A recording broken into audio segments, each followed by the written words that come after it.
Hello everyone, this is Astrid with Kanen Coffee, and I have this quick mill 67 Evo here.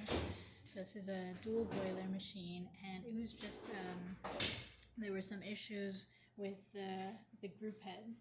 So I did an entire overhaul on the group head, which means I removed these old valves. As you can see, they're hopefully you can see here that they're pretty shaven. There we go. And this one as well.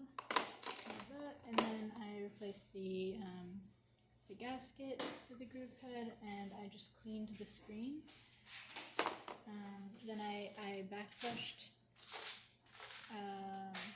the machine, did a descaling of both of the boilers. There was a significant amount of mineral buildup, which was making the boiler fill kind of slowly just because it was clogged.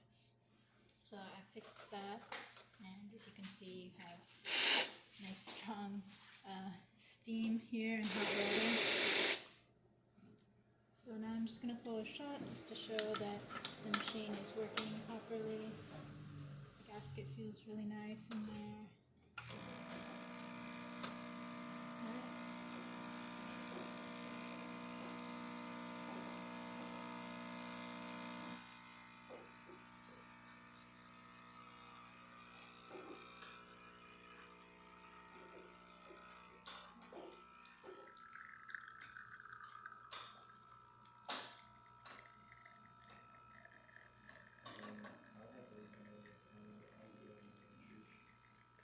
This is just our test coffee, so that might be why it's not coming out perfectly. But just for demonstration purposes, so it doesn't have to be the perfect shot. Still, we're getting really nice crema, and everything looks great. So if you like this video, please subscribe to our channel and hit the like button. Thanks for watching.